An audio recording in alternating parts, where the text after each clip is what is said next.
नमस्कार, क्राइम तक में आपका बहुत बहुत स्वागत है। मैं हूं फर्रुख हैदर और मेरे साथ हैं सीनियर जर्नलिस्ट चिराग गोठी जी। आज हम बात करने जा रहे हैं एक ऐसे मामले की जो हैरान करने वाला है। थाईलैंड में एक 38 साल की महिला ने एक तेल के गोदाम में आग लगा दी। ये आग उसने इसलिए लगाई क्योंकि जो तेल के गोदाम का मालिक था, जो उसका बॉस था, उसने उसे डांटा था और उस डांट से वो इस कदर गुस्से में आई कि उसने उस पूरे गोदाम को ही आग लगा दी। इसके बाद कम से कम 38 टैंकरों को बुलाना पड़ा उस आग को बुझाने के लिए। हालांकि उस महिला को बाद में गिरफ्तार कर लिया गया, उस पर मुकदमा भी दर्ज हो गया। मसला ये है इस मामले में कि ऐसा भी क्या गुस्सा कि आपने पूरे गोदाम को आग लगा दी। उसको डांटा होगा बुरी तरह से और तो हो उसे सकता है नौकरी कि छोड़ देनी चाहिए थी।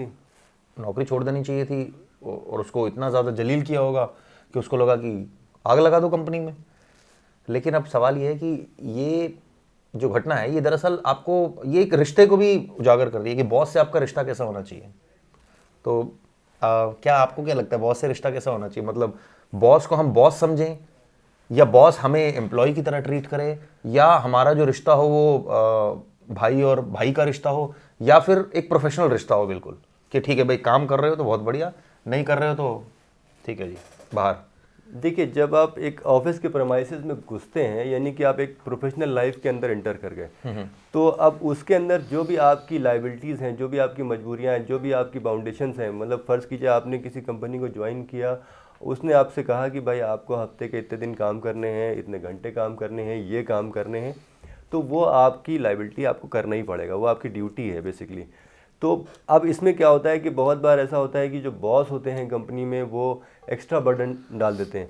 तो उससे क्या होता है कि एम्प्लॉई का जो मेंटल लेवल है, वो उसका जो टेंशन अचानक बिल्टअप हो जाती है और वो घर की प्रॉब्लम उसकी अलग अगर है तो उसकी वजह से वो इतना ज़्यादा अपने आप को पीड़ित महसूस करने लगता है कि कभी कभी उसको लगता है कि यार नौकरी छोड़ दें।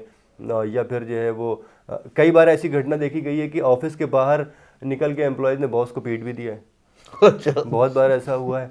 और इनफैक्ट मैं आपको बताऊं कि मैं एक जगह नौकरी किया करता था, वहाँ पर बिल्कुल सेम घटना हुई कि बॉस ने डांटा और वो बाहर निकले, और बॉस भी जब बाहर निकला तो उसने लोगों ने पीट दिया जो एम्प्लॉयज़ थे।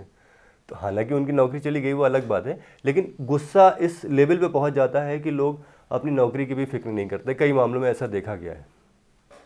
नहीं, जैसे मैंने कहा कि बॉस से बॉस का रिश्ता कैसा हो, इसको हम इस तरह से जोड़ते हैं कि अपने डिपार्टमेंट की बात करते हैं, हम दूर नहीं जाते। हमारे बॉस शम्स ताहिर खान हैं, ऑब्वियसली वो सबसे बेस्ट बॉस हैं जो हमें ऑब्वियसली हम उसको फील करते हैं। लेकिन कई बार प्रोफेशनल मजबूरियां भी होती है जिसमें कोई दो राय नहीं है, और मुझे लगता है उसमें कुछ गलत भी नहीं है हैदर भाई। फ़र्ज़ कीजिए अगर उनको पूरी टीम से काम लेना है और अगर वो प्रोफेशनलिज्म नहीं दिखाएंगे तो कहीं ना कहीं काम सफ़र होगा और कहीं ना कहीं आज जो है सब पर आएगी। इसको आप किस तरह से देखते हैं हैदर भाई? ऐसा तो होता ही है, इसलिए कई बार स्ट्रिक्टनेस करनी पड़ती है, कई बार जब कोई बहुत बड़ी गलती हो जाती है तो उस पर सज़ा भी मिलती है। कई बार गलती को छुपाया भी जाता है, ऐसा नहीं है कि नहीं होता कि जब आप बहुत पुराना आपका रिश्ता हो तो छुपाया भी जाता है। लेकिन एट द एंड पर्पज़ एक ही होता है, पर्पज़ सिर्फ एक होता है, वो ये होता है कि जहां आप हैं उस चीज़ को जस्टिफाई करें, उस नौकरी को जस्टिफाई करें, उस पोजीशन को जस्टिफाई करें, या ये कहें कि अगर आप किसी जैसे हम किसी कंपनी से जुड़े हैं तो उस कंपनी को जस्टिफाई करें कि भाई आपने हमें रखा है, गलती नहीं करी, हम काम कर रहे हैं, कंपनी को ग्रो कर रहे हैं, अपने आप को ग्रो कर रहे हैं। एट द एंड मकसद तो यही होता है ना। अब कोई किसी को डांटे तो आज मैं कहावत कहीं पढ़ रहा था, उसमें लिखा था कि अगर कोई किसी को डांट रहा है ना तो ये तो बहुत अच्छी चीज़ है। क्यों? क्योंकि ये तो आपका सबसे बड़ा एडवाइजर ही वही है जो आपको ठीक कर रहा है, वो करेक्ट कर रहा है आपको लाइफ में, बशर्ते उसके पीछे राजनीति ना हो। जैसे कई बार आप मेरे साथ कर देते हैं कि आप मुझे डांटते हैं तो और उसके पीछे राजनीति होती है, तो राजनीति ना हो तो फिर तो ठीक है। ठीक है, आपने मजाक कर लिया। अब मैं काम की बात करूं जी। देखिए, आपने शम्स सर की बात करी, वो एक्सेप्शन केस हैं, उनको अलग कर देते हैं। नॉर्मली ऑफिस जो बाकी ऑफिस होते हैं, जैसे फ़र्ज़ कीजिए कि मैं आपको आज बॉस बना दूं, तो आपका एटीट्यूड ही चेंज हो जाएगा टुवर्ड्स अदर पीपल। तो बहुत बार ऐसा होता है कि लोग पचा भी नहीं पाते बॉस बनना, वो अपने आप को हिटलर समझने लगते हैं या फिर वो अपने आप को सब कुछ समझने लगते हैं। बॉस दो तरह के होते हैं, एक वो होता है जो टीम लीडर होता है, जो आपको लीड कर रहा होता है, और एक वो होता है जिसकी वो कंपनी होती है। फ़र्ज़ कीजिए हम किसी के अंडर में काम कर रहे हैं, वो किसी अंडर के में काम कर रहा है और वो भी किसी के अंडर में काम कर रहा है। मेन आदमी वो है जिसकी कंपनी है। ठीक है। तो जब मेन कंपनी के मालिक से आपका इंटरेक्शन होता है तो बहुत सारी चीज़ें सॉर्ट आउट हो जाती हैं। इस केस में क्या हुआ कि इस केस में उल्टा था, मेन कंपनी के मालिक ने उसको डांट दिया।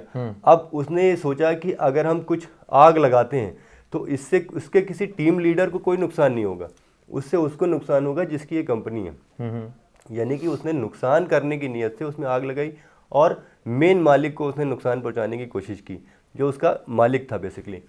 तो बहुत बार ऐसा भी होता है कि जो मेन मालिक होते हैं वो बहुत अच्छे होते हैं, या नीचे के जो टीम लीडर होते हैं वो अच्छे नहीं होते हैं। बहुत बार ऐसा होता है कि टीम लीडर अच्छे होते हैं लेकिन मेन मालिक का इतना ज़्यादा प्रेशर होता है कि वो उनको नीचे मतलब आगे बढ़ाना पड़ता है उस प्रेशर को। बहुत बार ऐसा होता है, लेकिन मोस्टली केसेस में ये देखा गया है कि अगर कोई एक्सेप्शन छोड़ दे, जैसे इन्होंने शम्स सर की बात की कि वो एक परिवार की तरह चीज़ों को लेके चलते हैं, लेकिन जो दूसरे केसेस होते हैं उनमें नॉर्मली क्या होता है कि लोग समझते हैं कि हाँ ये मेरा गुलाम है, ठीक है, हम मेरे अंडर में काम नहीं कर रहा, ये मेरा गुलाम है, मैं इससे गुलामी कराऊंगा। हालांकि नौकरी का दूसरा नाम ही गुलामी है, लेकिन ऐसा होता है। आप इसे कैसे देखते हैं? देखिए, मैं तो घूम फिर के फिर वहीं आऊँगा।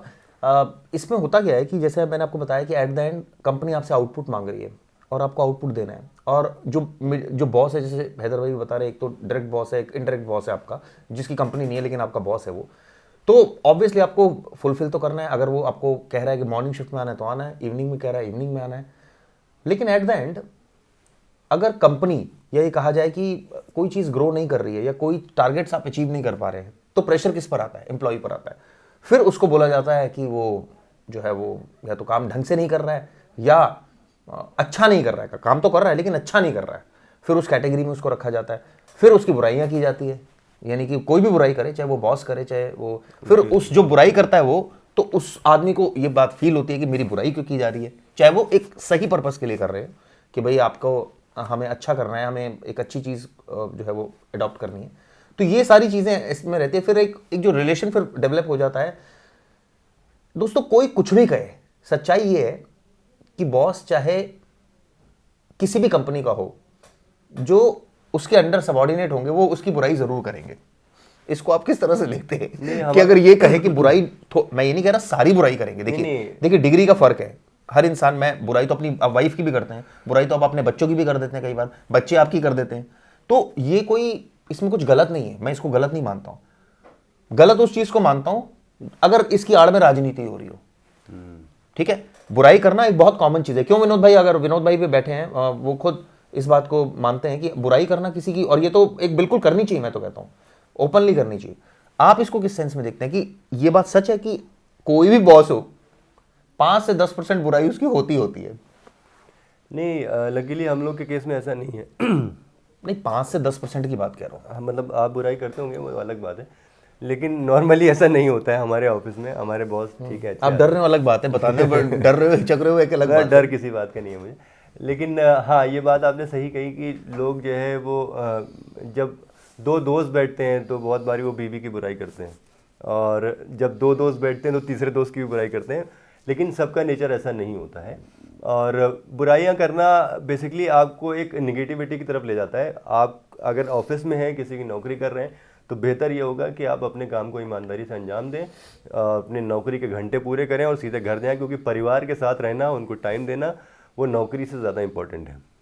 कई केसेस ऐसे आते हैं, जैसे मैंने कई मेरे फ्रेंड्स हैं कई दूसरी कंपनीज में, वो कहते हैं कि हमारे बॉस जो है हमें मतलब बहुत अच्छी तरह ट्रीट नहीं करते। मैं उनसे पूछता हूँ क्यों नहीं करते? भाई आपको नौकरी दे रखी है, आप काम कर रहे हैं उनके अंडर, यार वो ठीक है कर रहे हैं, लेकिन वो हमें उस लायक नहीं समझते। मैंने कहा मतलब फिर किस लायक समझते हैं? कहते वो मतलब हमें कहते हैं ठीक है मतलब तुम्हें नौकरी दे दी बट तुम लायक नहीं हो उसके। तो ऐसे केसेस भी बहुत सारे ऐसे लोग हैं जो कई ऐसे बॉसेस जिनका पाला पड़ रहा होगा कि वो उनके बॉसेस उनको लायक नहीं समझते होंगे, और मुंह पर कई बार बोल भी देते होंगे तू लायक नहीं है, लेकिन ठीक है तेरा परिवार चल रहा है तो मैंने तेरे को नौकरी दे रखी है। हो सकता है जिस दोस्त की बात आप कर रहे हो सकता है कि उसको ये लगता हो कि वो टैलेंटेड है, लेकिन असल में वो टैलेंटेड नहीं हो। ये भी हो सकता है, दोनों ही बातें, वो लायक नहीं हो। बिल्कुल ठीक बात है।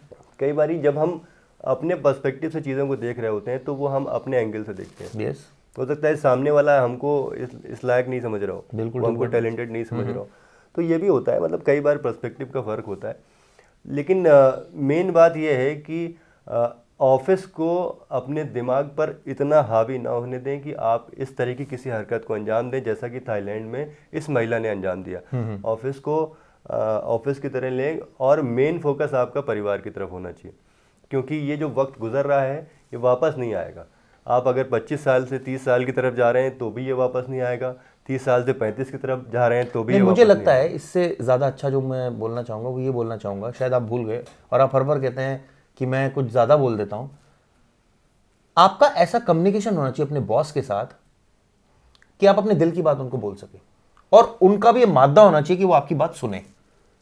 ये बहुत बड़ी बात बोल रहा हूं दोस्तों, कि आप दिल की बात अपनी बॉस को बताएं जो आपके दिल में है, और बॉस के दिल की बात आप जानें। उससे क्या होगा, एक अच्छा एटमॉस्फेयर क्रिएट होगा, एक सच्चाई सामने आएगी। फिर जब कहते हैं ना बीमारी का पता लगेगा तो इलाज भी ठीक होगा। ना तो आप कम्युनिकेशन करते हैं, कई केसेस में ऐसा होता है, ना बॉस आपसे करते हैं कम्युनिकेशन। वो आपको किसी एंगल में समझ रहे होते हैं, आप उनको किसी एंगल में ले रहे होते हैं। एट द एंड एक जो कम्युनिकेशन गैप आता है उसकी वजह से चीजें रेक्टिफाई नहीं हो पाती, सॉल्व नहीं हो पाती, ईमानदारी नहीं आती उस रिलेशन में। मुझे लगता है जो सबसे अच्छा रिलेशन, जो हमारा रिलेशन अच्छा क्यों है या हमारा किसी और से अच्छा क्यों होता है, कि हम सारी चीजें अपने दिल की जो अंदर की बातें हैं वो डिस्कस कर लेते हैं। अगर मुझे हैदर भाई से किसी भी पॉइंट पर कोई प्रॉब्लम है, मैं इनसे डिस्कस कर लेता हूं। मैं इनको बोल देता हूं कि आपकी मुझे ये बात गलत लगी, या ये मुझे बोल देते हैं कि मुझे आपकी ये बात पसंद नहीं आई। चाहे वो बात मैं ठीक ही कर रहा हूं, चाहे ये ठीक कर रहे हो, एक अलग बात है, लेकिन सबसे इंपॉर्टेंट है कम्युनिकेशन। आपको क्या लगता है इसको लेकर? देखिए, कम्युनिकेशन हो जाने के बाद भी बहुत बार ऐसा होता है कि डॉक्टर जो है वो बीमारी को ठीक नहीं करना चाहता है। अच्छा अच्छा, आपका कहना है कि बॉस ठीक नहीं करना चाहता। हाँ, वो उसको ना, कई बार ऐसा भी होता है कि लोग उसको पालते भी हैं ताकि सही मौके आने पे उसको ट्रीटमेंट किया जा सके। मतलब ठीक है, अब फर्ज कीजिए कि आप किसी हॉस्पिटल में गए, किसी मतलब मल्टी स्पेशलिटी हॉस्पिटल में गए, और वो बीमारी जिसको आप एक दवा से भी ठीक कर सकते थे, लेकिन आप चूंकि इतने परेशान थे, इतने टेंस थे कि उसने आपकी इंटेंसिटी को पहचान लिया और बोला कि नहीं नहीं, बहुत बड़ी बीमारी है, आपको एडमिट होना पड़ेगा। ठीक है, अगर वो बाहर ही आपको 2 रुपए की दवा दे के भगा देता, तो फिर आपसे वो कैसे 10 लाख रुपए का ट्रीटमेंट करवाता, 10 लाख रुपए कैसे ऐडता। तो बहुत बार ऐसा होता है, बीमारी को पालना भी पड़ता है। उसके पीछे मकसद ये होता है कि काम करवाना है, या उसके पीछे मकसद होता है कि मुझे अपनी इंपॉर्टेंस दिखानी है। बिल्कुल, अगर आप ये नहीं बताएंगे कि आपको बहुत बड़ी बीमारी है और आपका बहुत बड़ा ऑपरेशन होने वाला है, तब तक आप पैसे कैसे निकालेंगे। मैं आपसे कहूँ कि यार आपको बहुत छोटी बीमारी है, मैं आपको एक दवा देता हूँ, ठीक हो जाएगा, तो आप कहेंगे ये डॉक्टर बेवकूफ़ है।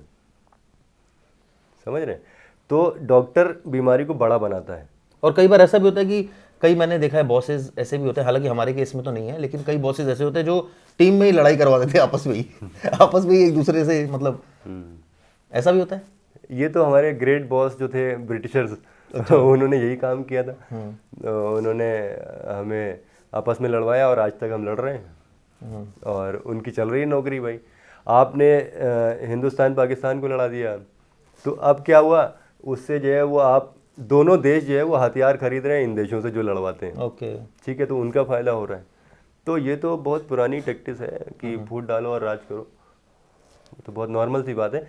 बहरहाल, इस प्रोग्राम में इतना ही। हम कल फिर एक नए टॉपिक और उस पर चर्चा करेंगे। ऐसा टॉपिक हम चुनते हैं जिस पे हम चर्चा कर सकें, जिस पे हम कुछ नतीजे पे निकल सकें। और मैं चाहता हूँ आप लोग इस पर कमेंट्स कीजिए जो हम लोगों ने बताया।